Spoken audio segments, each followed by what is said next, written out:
Hi, welcome to our channel where we share the most intriguing stories.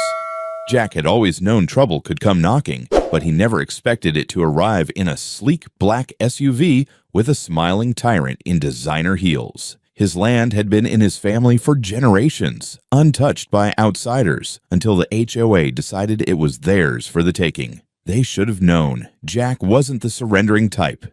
Jack had lived on his 150-acre farm for as long as he could remember. The land had been in his family for generations, passed down from his grandfather, who had worked the soil with the same calloused hands that Jack now used to till, plant, and harvest. His days were filled with the rhythmic cycle of farm work, the sun dictating his schedule, the seasons shaping his life. It was a simple existence, but it was his, and he wouldn't trade it for anything. That was until the new HOA moved in. The trouble started subtly. A neatly typed letter arrived in the mail one morning, stamped with the official logo of the newly established Homeowners Association. Jack raised an eyebrow as he read it. The letter was an invitation, no, a request, for him to join their community association. It spoke in broad, flowery language about unity, shared responsibility, and maintaining property values. Jack chuckled at the absurdity. His farm had nothing to do with the sprawling, cookie-cutter suburban development that had cropped up on the outskirts of his land. He wasn't interested in any association telling him what to do with his property. He responded with a polite but firm refusal, mailing back a written letter stating he was not interested in joining the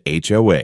He had assumed that would be the end of it. A month passed, and another letter arrived. The wording was almost identical to the first, except this time there was an implied expectation that he should reconsider. Jack tossed the letter into the trash without responding. Then a third letter. This time the HOA was not just inviting him to join. They were making a proposal. They suggested that part of his land, particularly the portion nearest to their new development, was underutilized and could be better served as a recreational area for the community. Their plan included constructing a luxurious swimming pool, a lounge area with deck chairs, and a clubhouse. In exchange, they offered him what they described as a reasonable monthly payment. Jack's patience wore thin. This wasn't an offer, it was an attempt at coercion. He drafted a letter much less polite than his first, firmly stating that his land was not for sale, lease, or any kind of use outside of his own farming needs. He requested that the HOA cease all further communication with him. For a while, it seemed like his message had finally gotten through. The letters stopped coming, and Jack was left in peace. Then, 2 days after sending his final rejection, a car pulled up to his property. Jack had been outside checking his fences when he spotted the sleek, black luxury SUV rolling up his dirt driveway, its tires kicking up dust against the afternoon sun. He wiped his hands on his jeans and straightened as the vehicle came to a halt. The door swung open, and out stepped a woman who looked like she belonged on the cover of a high-end real estate magazine. She was dressed in an expensive blazer, her blonde hair perfectly styled in a sharp bob, oversized sunglasses perched on her nose. The way she carried herself radiated self-importance. Behind her, a tall man in a black security uniform stepped out, arms crossed over his broad chest. Jack exhaled slowly, already sensing trouble. The woman approached with a broad, artificial smile and extended a manicured hand. "Jack, is it? I'm Karen Masters, the president of the HOA. I wanted to stop by personally to discuss this little misunderstanding." Jack didn't take her hand. He simply nodded, his expression unreadable. Karen withdrew her hand smoothly, as if she had expected the snub, and continued, her tone airy and condescending. "You see, there's been quite a bit of confusion about your refusal to join our association. Everyone in the HOA is simply baffled as to why you wouldn't want to be a part of our wonderful community. And, well, we thought it might be best to have a face-to-face chat." Jack folded his arms across his chest. "Ain't no confusion. I told you in my letters. I'm not interested. This is my land, and I'm not looking to share it." Karen let out a soft, patronizing laugh. "Oh, Jack, you're making this sound so dramatic. This is a modern world. Communities work together. The HOA would bring you so many benefits: security, increased land value, better infrastructure, and you wouldn't even have to change a thing. You could keep farming, of course." Jack's jaw tightened. "Lady, I don't need security, and I sure as hell don't need anyone telling me what to do with my land." Karen's smile didn't falter, but her eyes hardened just a bit. "Jack, I don't think you're quite understanding the opportunity here. This isn't about taking anything from you. It's about integrating. We all win." Jack took a step forward, voice firm.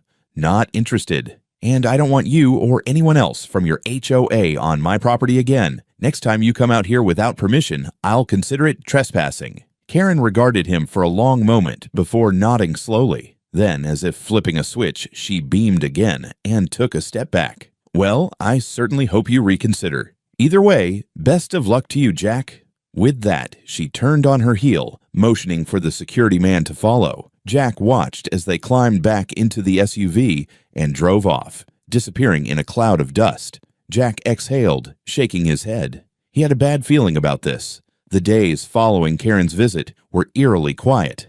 Too quiet. Jack had half expected another letter, maybe even another visit, but nothing came. At first, he thought that perhaps his firm rejection had finally gotten through. Maybe the HOA had decided to leave him alone. Then, the strange occurrences began. It started with unfamiliar cars lingering near the edge of his property. At first, Jack assumed they belonged to lost travelers or curious onlookers admiring the farmland. But the pattern quickly became clear. The cars would stop near his fences, idling for a few minutes before slowly driving away. Some stayed longer, windows rolled up, silhouettes visible behind tinted glass. Others parked along the tree line, just out of direct sight, as if watching. One afternoon, Jack was repairing the fence near the northern edge of his land when he noticed a man standing just outside his property line, holding a clipboard and jotting down notes. The man barely acknowledged him when Jack called out, only muttering something about a survey before quickly leaving.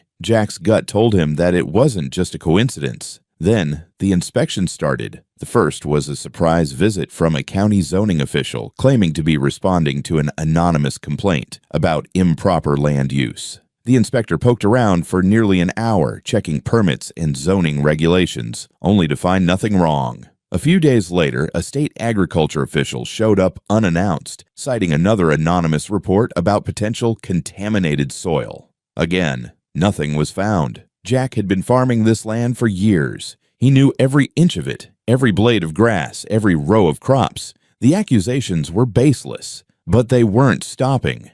Within a month, Jack had received 3 separate inspections, each one tied to vague, unfounded complaints. It was no coincidence. Someone was trying to make his life difficult. And then, there was the van. Jack first noticed it late one evening as he finished up feeding the livestock. The sky was darkening, the last traces of sunlight dipping below the horizon. As he wiped the sweat from his brow and started toward the house, he caught sight of something in the distance, a white utility van, half hidden behind the trees near his western property line. Its headlights were off, but he could see the faint glow of interior lights through the windshield. He stood there, watching. The van didn't move. Jack took a step forward, gripping the hammer in his hand a little tighter. Still, the van remained. It wasn't until he started walking toward it that the engine suddenly roared to life. Tires kicked up dirt as it peeled away, vanishing into the night. The next evening, it was back. This time, Jack was prepared. He had his flashlight and his rifle slung over his shoulder as he approached. But just like before, the moment he got too close, the van sped off.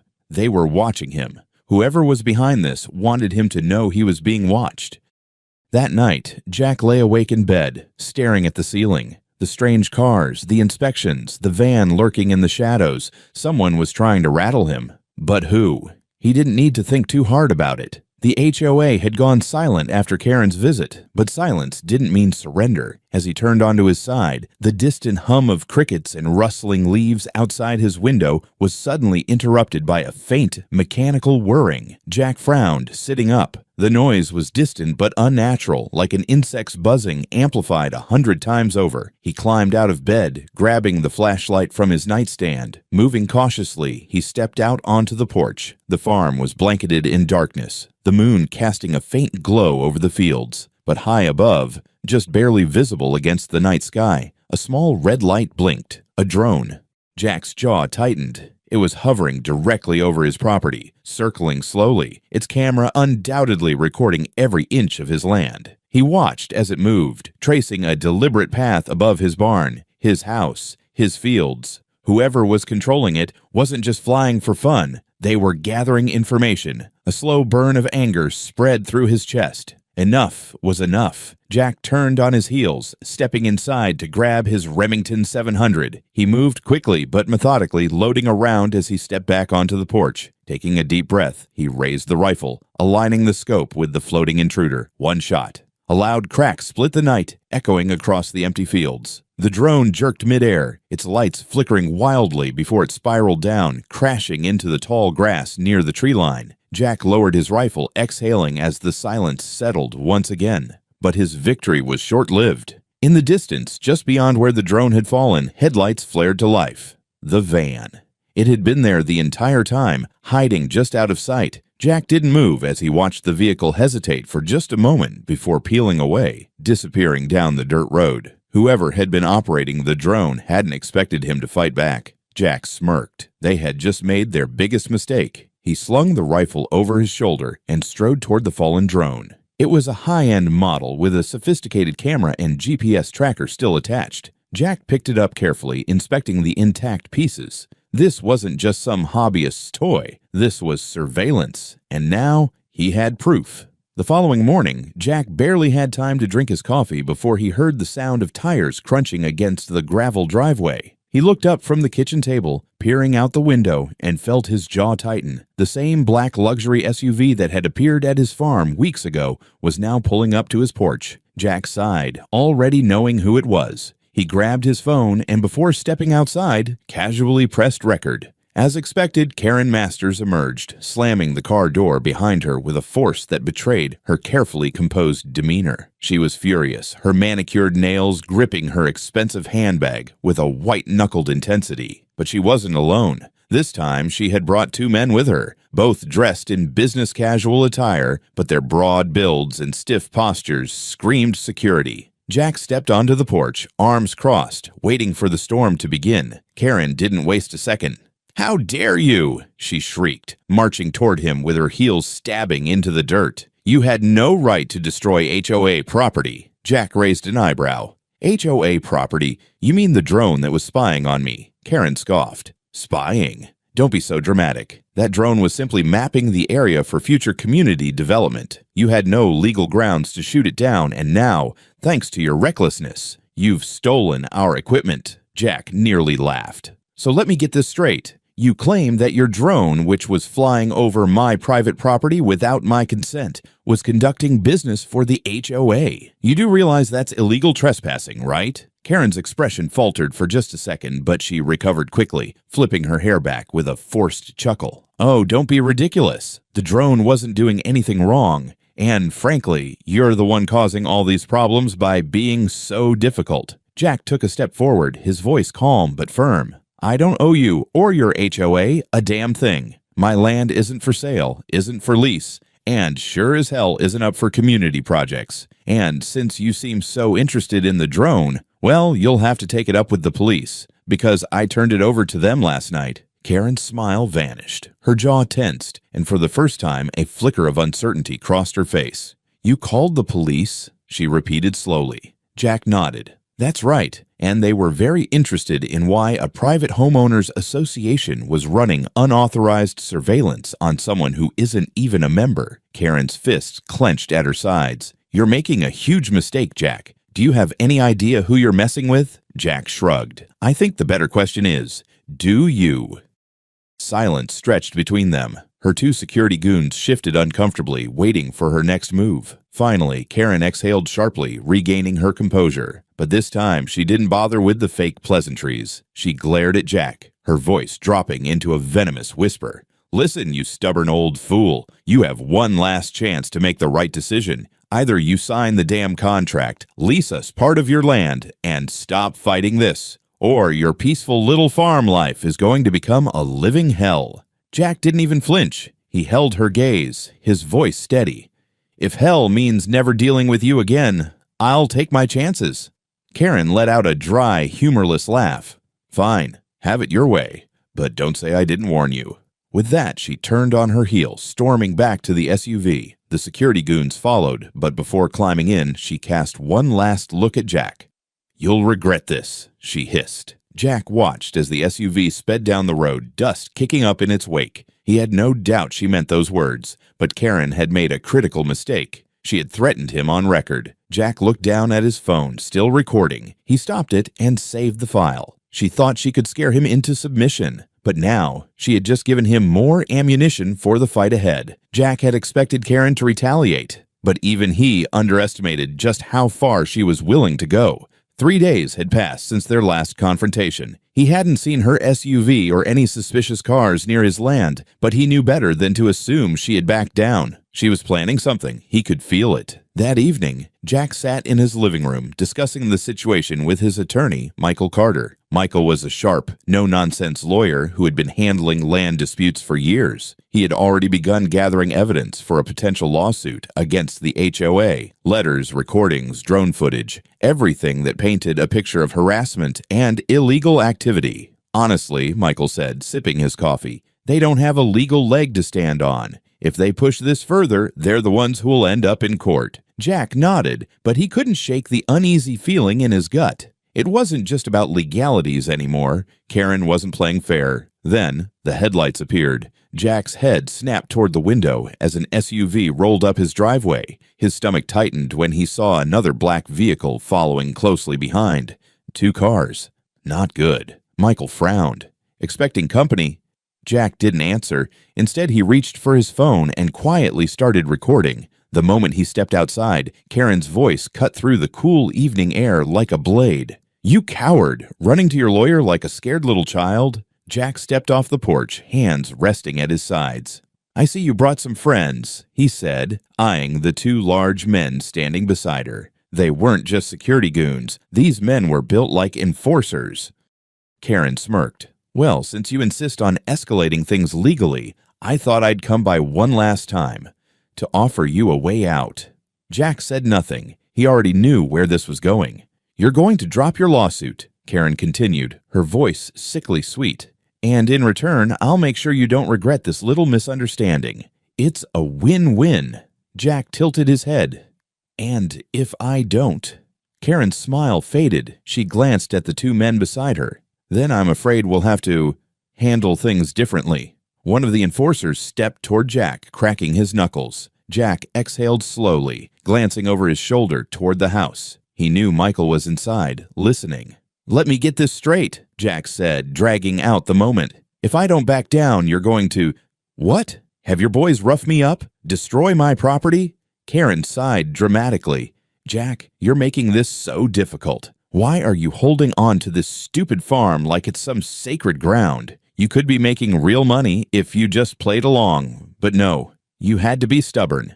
And now, well," she gestured toward her men, "now we have to do things the hard way." One of the enforcers lunged. Jack reacted on instinct, grabbing the nearest object, an old wooden shovel, and swung hard. The impact slammed into the first man's ribs, sending him stumbling backward with a grunt of pain. The second enforcer, however, was faster. Before Jack could react, a heavy fist collided with his jaw, sending him reeling backward. He barely had time to recover before he was tackled to the ground. Pain shot through his back as the weight of the enforcer pressed him down. A second later, the first man recovered and grabbed his arms, twisting them behind his back. Jack struggled, but they were stronger. Too strong. Karen crouched down beside him, smiling like a snake. "This could have been so much easier, Jack," she whispered. "But no, you just had to make me the villain." Jack spat at her feet.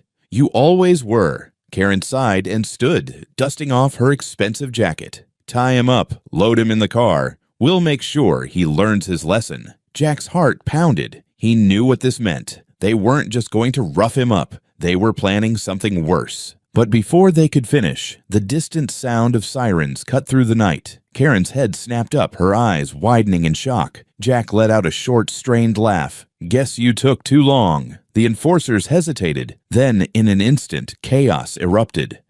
The first man bolted for the car. The second, still holding Jack down, released him and took off running. Karen, realizing what was happening, scrambled toward the SUV. "Get in! Get in!" Too late. Flashing red and blue lights flooded the driveway. Jack barely had time to sit up before 4 police officers swarmed in, weapons drawn. "On the ground! Now!" The enforcers dropped immediately. Karen, still by her SUV, tried to put on an air of innocence. "Officers, this is all a big misunderstanding."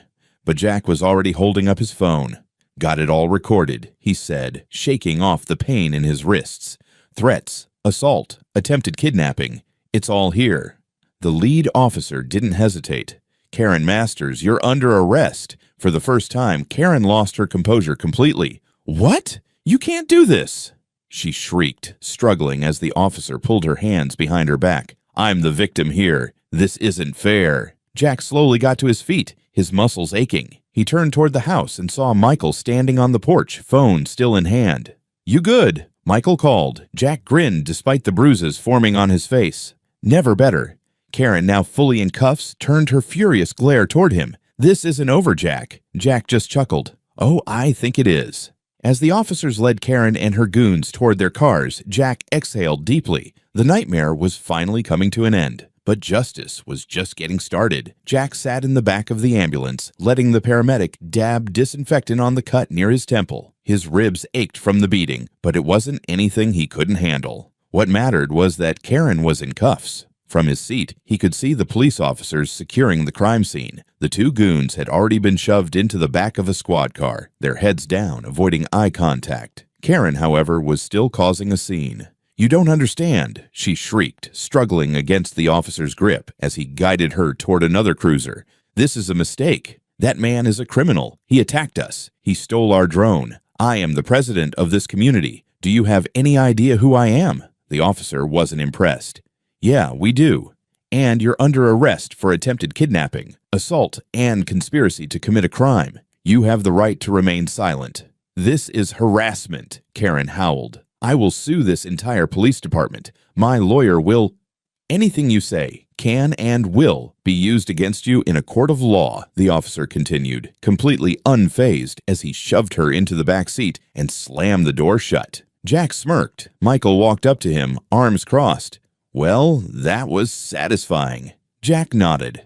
"Long time coming." The police had been thorough in their initial investigation. The moment Michael had called 911, he had made sure to forward all of Jack's recordings and documents, the letters, the drone footage, the threats. And when the officers arrived, they saw the tail end of the attack themselves. But the real gold mine came from the HOA's own records. After Karen's arrest, the police began digging into the HOA's operations. And what they found was a mess of illegal activity. Financial mismanagement. Karen had been embezzling HOA funds for years. Fraudulent land claims. The HOA had been attempting to forge documents claiming ownership over adjacent properties, including Jack's.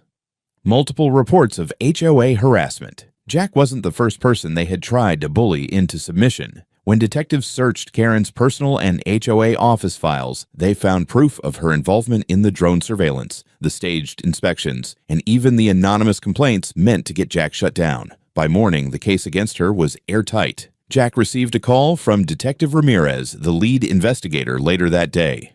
"Just wanted to let you know," Ramirez said, his tone professional but clearly amused. "Karen Masters is completely screwed." Jack chuckled. "Music to my ears." "With all the evidence we've got," Ramirez continued, "the DA is looking to stack charges against her. It's not just assault and trespassing anymore. We're talking fraud, harassment, illegal surveillance, and attempted property theft." Jack leaned back in his chair, exhaling. "She really thought she was untouchable, huh?" "People like her always do," Ramirez said, "until they get caught." Jack glanced out the window at his farm, his land, his home. Karen had thought she could take it from him. Now she was the one losing everything.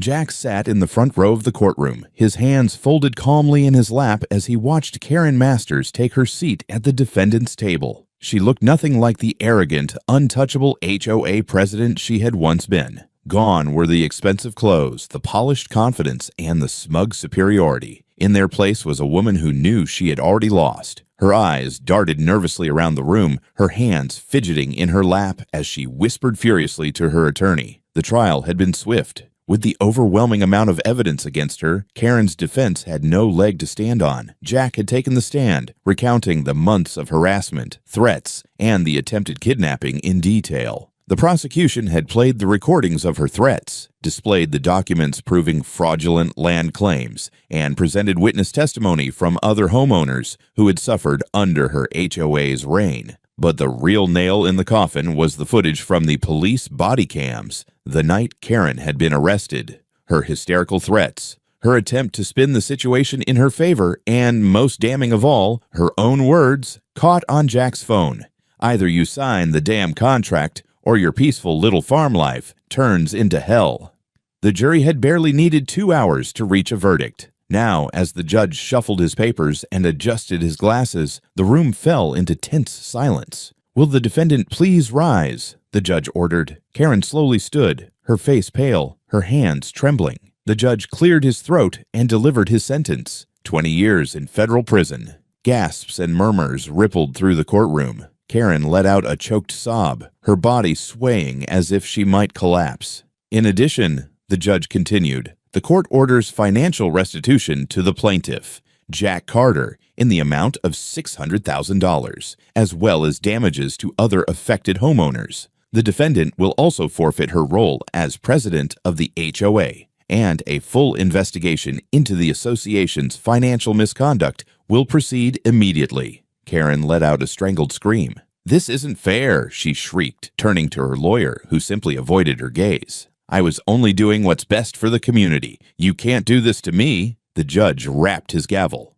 "Order in the court." Karen's outburst didn't matter. The verdict was final. Jack exhaled slowly, feeling months of stress and frustration finally lift from his shoulders. As the bailiffs moved in to escort Karen away, she turned toward Jack with pure hatred in her eyes. "This is your fault," she spat. "You think you've won. You think you've beaten me?"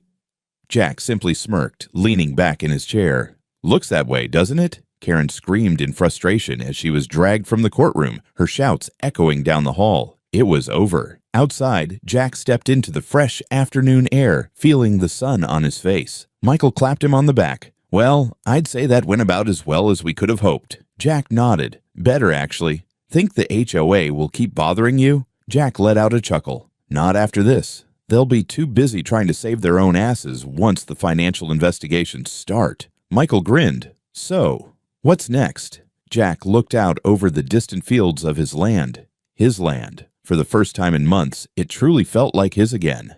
"I think I'll just enjoy my farm," he said simply. "No HOA, no drones, no lunatics trying to take what's mine. Just me, my land, and a quiet, peaceful life." Michael smirked. "Sounds good to me." Jack exhaled, finally free from the chaos that had plagued him for months. Karen was gone. The HOA was crumbling, and his farm, his home, was safe. He walked back toward his truck, the weight of the past finally behind him. For the first time in a long time, he was at peace.